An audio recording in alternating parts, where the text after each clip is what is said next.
Okay, hello everyone. It's been a while since I put out my last video. I'm probably not going to be doing weekly videos anymore, just because doesn't seem like I have the time or energy for it. But I wanted to do a video today just to talk about something I discovered while I was writing. I'm working on a novel right now. I'm almost done, and I just had to think about relationships a little bit because there's a breakdown of a relationship that happens in the novel. It's not what the novel's about, but it's something that happens in the novel. I was having a really hard time trying to understand how the relationship was going to end up breaking down and everything like that, right? And so one of the things I do when I'm having a hard time with stuff like that is I think of the thing on a meta level, if you could call it that, on a more abstract level. And so I started thinking about relationships in general and everything like that. And then I came across, I started breaking relationships down into types because there's a lot of sort of play acting that goes on in relationships. I've noticed this. People take on different roles in the relationship.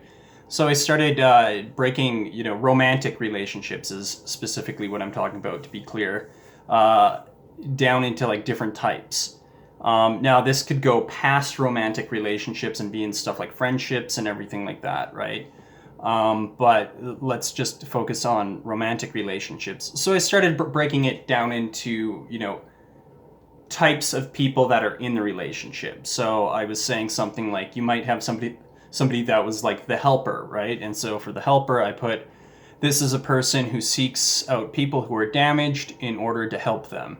They would get the reward of feeling good about helping the other person. Look at how much I'm doing for this person, etc. And then I figured, well, if there's a person like this, then there must be somebody that we would call the damaged one, right? Somebody that's damaged or whatever, plays that role in the relationship. And then I went on from there, and I started finding these different types and realized that there was pairs with these different types, right? So for an example, I said, one of the types would be the submissive one, right? You'd play the submissive in the relationship. Now, this is different than, let's say, the biblical command of a woman being submissive to her husband. It's a different type of submission we're talking about. In that, we're talking about, the husband being in a position of authority and the woman submitting to her husband because he's been placed in higher authority by God, right? Which is different than what I'm talking about with here, and this is a very unhealthy form of submission.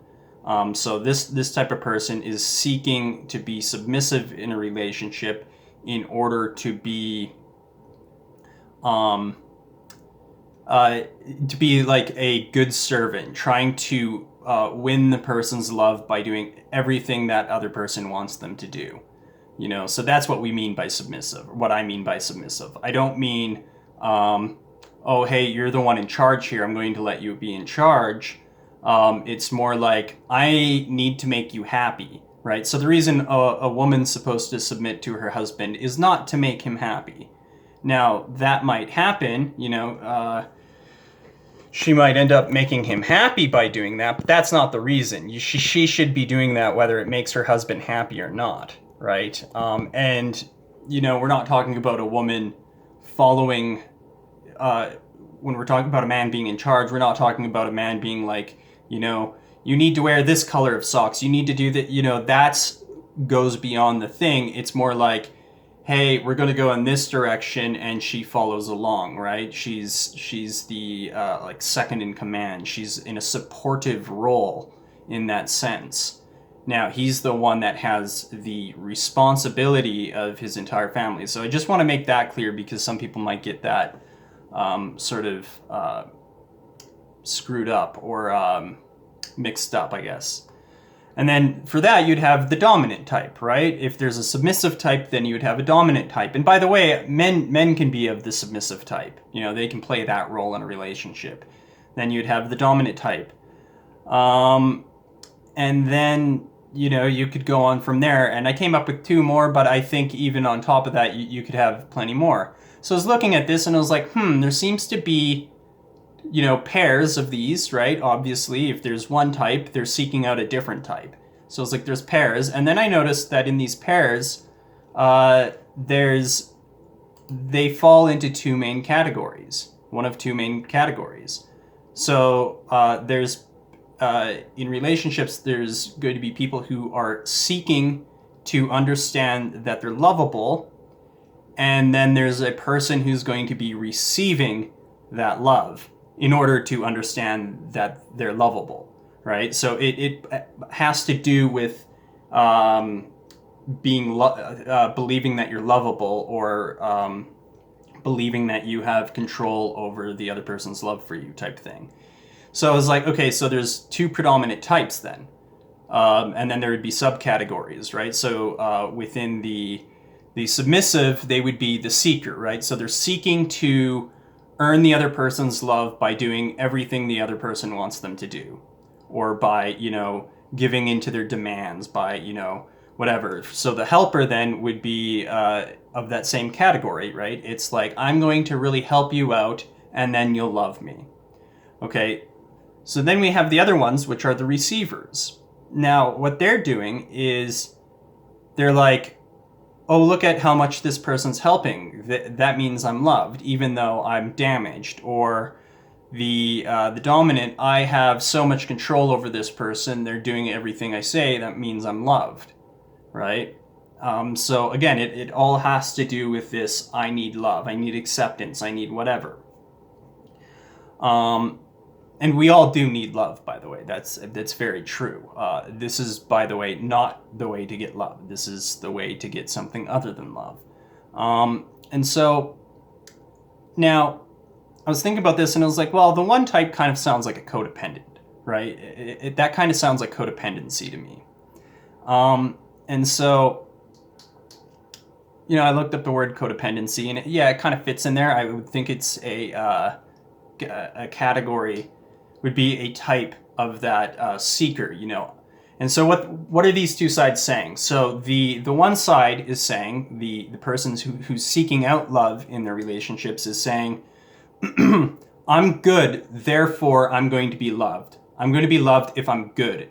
And by good, the person doesn't mean, virtuous and everything like that. It's like, I did the proper things. I'm being very kind. I'm being very nice. I'm being very giving even. Now, those can be virtuous things, but usually with somebody who's in these types of relationships, let's say you're in a relationship and you're always the really calm one. You're always always giving your partner gifts and doing so many nice things for your partner, right? Really ask yourself, are you doing that because you think it's the right thing to do? Are you doing that because you love the other person? That is, loving the other person is to will the good of another person.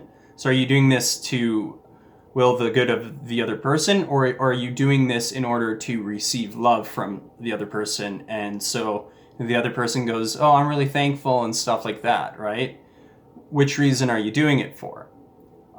Because you can do things that are nice for other people, and it can kind of look virtuous, but it's not actually virtuous, right? So loving somebody is to will the good of another person. It doesn't necessarily mean giving them lots of gifts, or always helping them when they're in trouble and everything like that, right? Or always being oh, I forgive you, whatever. Now you can forgive somebody, but always being accepting of them after they've done something wrong, type thing, right? Sometimes you need to be firm, and you have to be reproachful with somebody when they've done something wrong. You actually might have to hurt their feelings a little bit in order to have them have good results later on, right? That means to will the good of the other person. That's love, right? Now, the receiver, what are they doing? So that would be like the examples here, like let's say the sadist. I've done so many bad things to the other person and they still love me.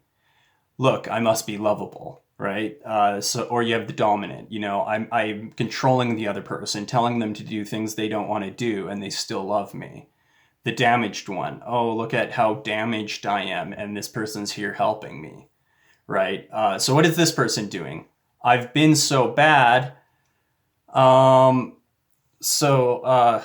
I got distracted by something. I've been so bad, and this other person loves me still, right? So that's the way in which they're receiving love, or they think they're receiving love. It's not actually love, right? Because real love is not like that. Like I said, it's willing the good of another person. More on that later, though. More on how these two types actually kind of like grossly mirror something else.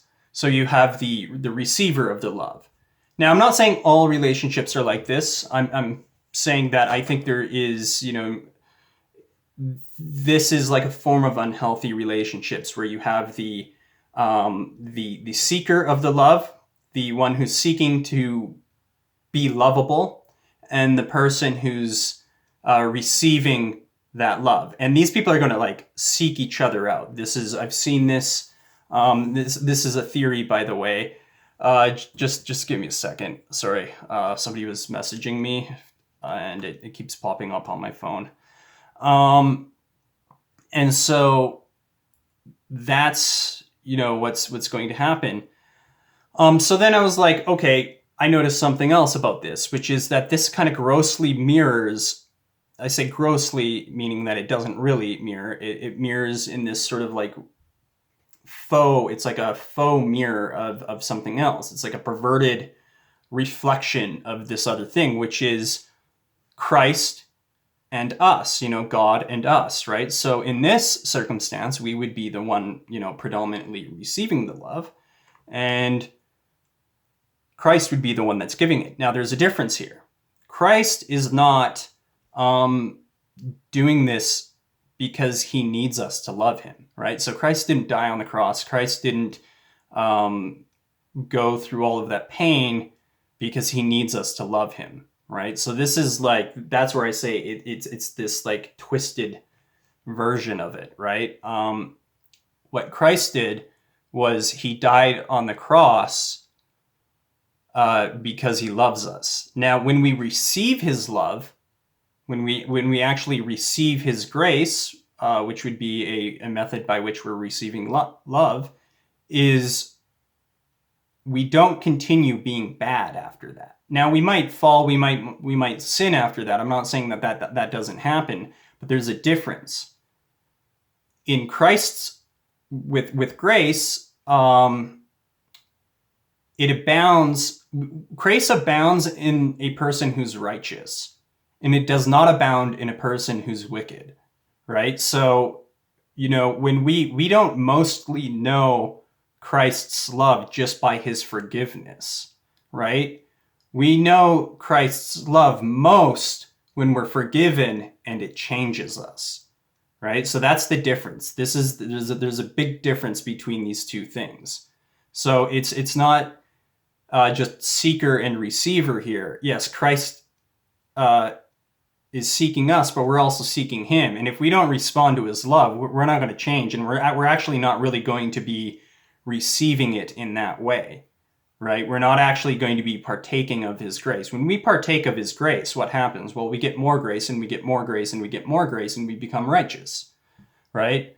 Now, this is different than what happens in these relationships. What happens in these relationships, these unhealthy sort of relationships where you have people that are like seeking out love in very sort of bad ways. Sorry, just keeps popping up. It's really distracting. It's not the other person's fault. But yeah, so it happens in very bad ways, right? And so the thing I was thinking is like, where does this come from? Obviously, if it comes from somewhere, it's going to probably come from childhood. So here's a test to test out my theory. Have you been in a relationship like this where you're the bad one in the relationship? You're always kind of screwing up or whatever it is. Or you're the good one that's always being forgiving. You're always the one that's being like doing the right thing sort of thing. Okay. Now, ask yourself a question about your childhood. What happened in your childhood with your parents? Right. So my theory here is that if, let's say, you grew up in a house where you didn't receive a lot of love, well, what happens? You're going to be start looking for it in other ways because you never learned the proper way in which to receive it or to seek it out. So for some people, what they did was they acted out, right? So that they acted out. And then when they acted out, what happened? Well, their parents started to pay a lot of attention to them because they were causing a problem. So then when they acted out and they received all of this attention, what is that teaching them? Well, that's the way in which you receive love. You do bad things, other people pay attention to you, and then you receive the love. And this is what's going on in this sort of dynamic with the person who's on the receiving end. They're doing something bad and they're getting the love anyway, right? Now, the person that's on the seeking end, what's happening?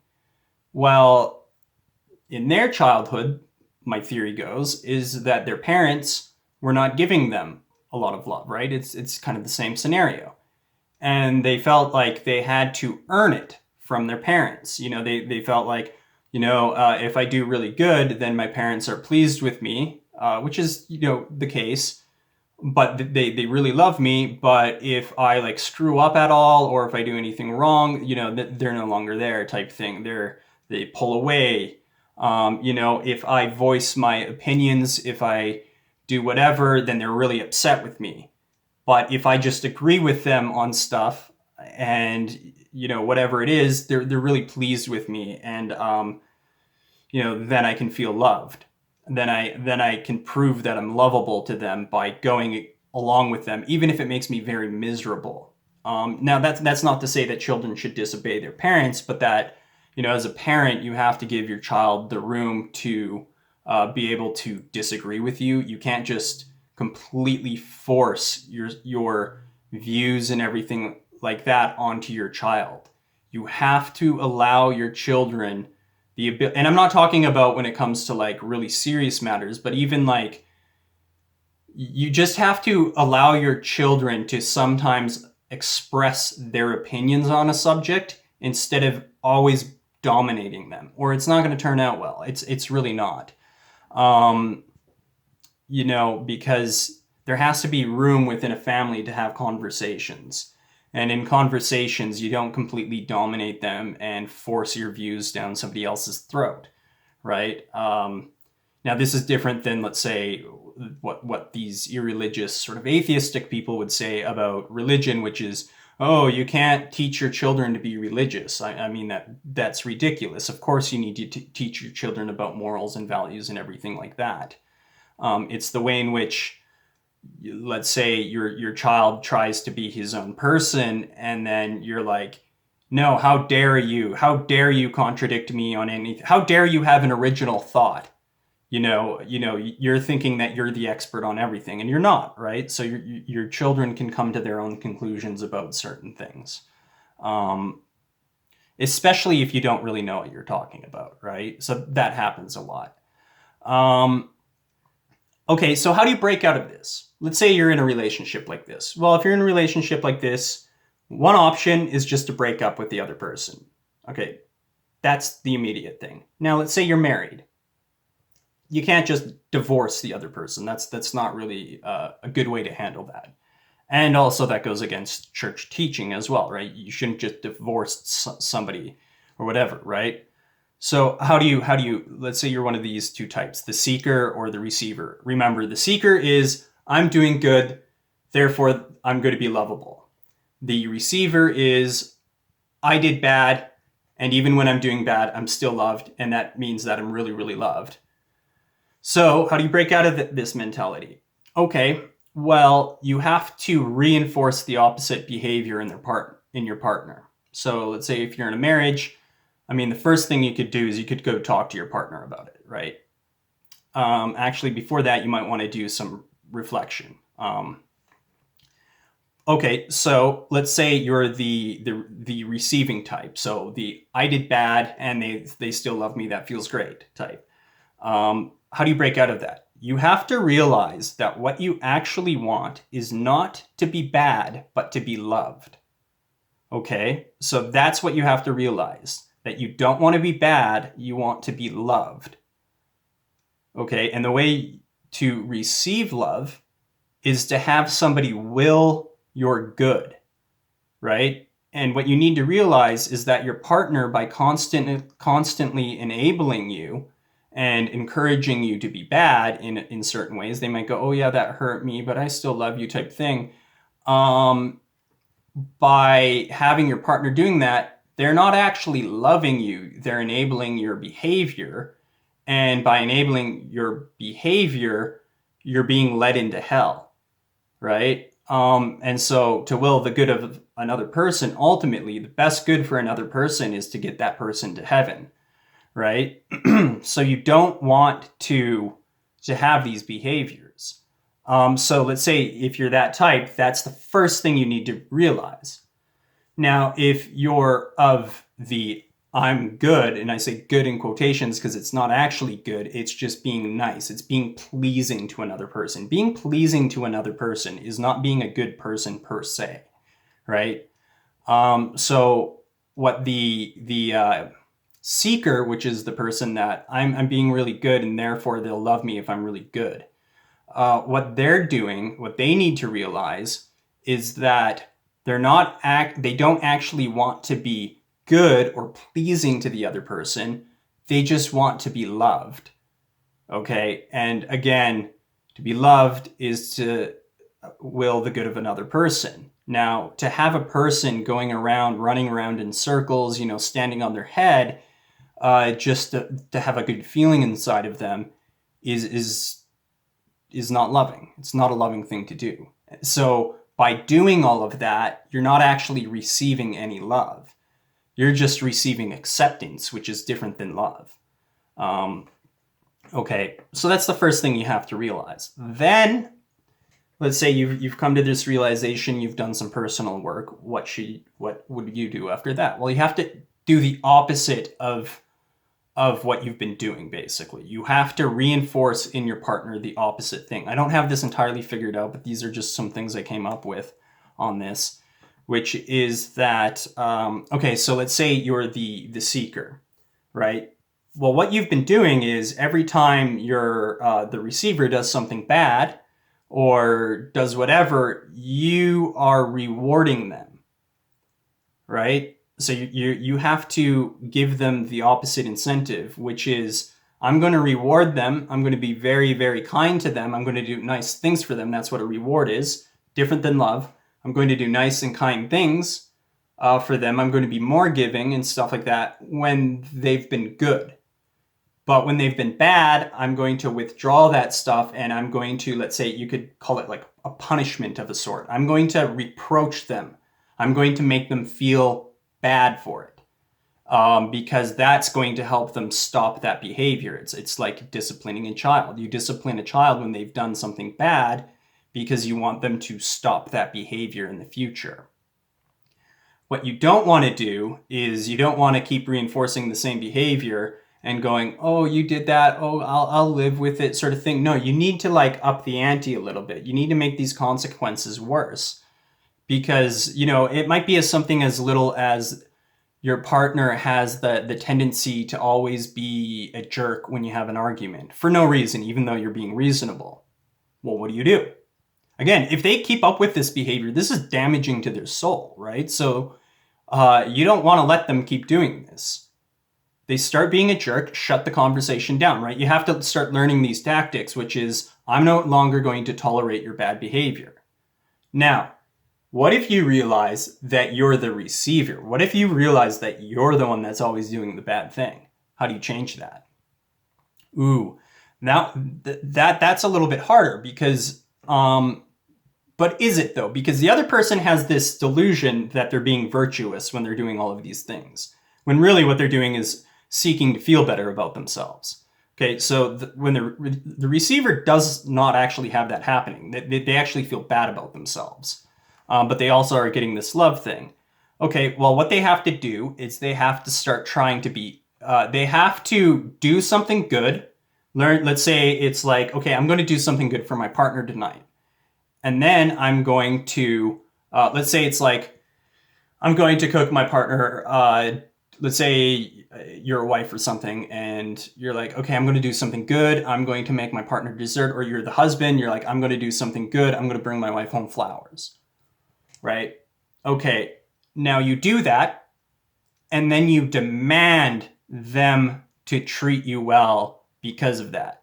Not in the future when you do bad things, but just like do that and see how they respond.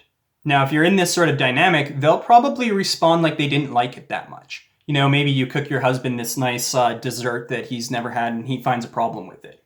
He's the good guy, remember. He's the one that's enabling the bad behavior. He's like, oh, there's this problem with it, right? Well, now that's just telling you you did something wrong, sort of thing. What you need to do is when that happens is, hey, stop him. Say, hey, no, I did something nice for you. I'd appreciate it if you accepted the nice thing that I did for you instead of trying to throw it back in my face. Understand that I'm not perfect. Maybe I didn't cook the dessert perfectly, but you need to be appreciative of this, right? So you start doing stuff like that. You demand it. When you do something good, you demand the other person recognize it. And when you do something bad, you don't automatically start seeking out their acceptance of your bad behavior. You make sure you learn how to apologize for things. So when you do something bad, you really apologize and don't just automatically accept the other person's forgiveness. Now, you can accept God's forgiveness, you can forgive yourself, but you work to make up for the bad thing that you did, right? You do like penance with the other person. That's, as far as I could understand, is how you break up or break out of that sort of behavior in a relationship. And it will take work because you've probably been stuck in this sort of like way of thinking since you were a child, right? And so to break out of that, you start having to do the opposite of what you've been doing. Start demanding, basically both parties, either one, they have to demand other things from the other party and in the opposite way of in which they've been demanding things before. So they both have to be very honest about things because, let's say you're the bad one in the relationships or in the relationship and you do something nice. This has probably happened to some of you. You're the bad one and then you went and did something nice and the other person wasn't that appreciative of it. But when you did something bad, they seem to be accepting of you. That's because they're enabling your behavior because you're both stuck in this sort of thing. You need to break out of that. You need to break out of it because if you stay in that, you're going to be miserable. This is how you create miserable relationships. And you probably get some blowback when you start pushing against the status quo in the relationship, which is why you'd probably need to talk to your partner about it first. But yeah, if you're in like a dating relationship like that, or, like maybe even engaged, I'm not saying completely break up 100%, but that might be an option. So yeah, anyways, I hope that was helpful. Maybe I'm just rephrasing something. I'm probably rephrasing something that's already been said by somebody else, but yeah, anyways, have a nice day. Thanks. Bye.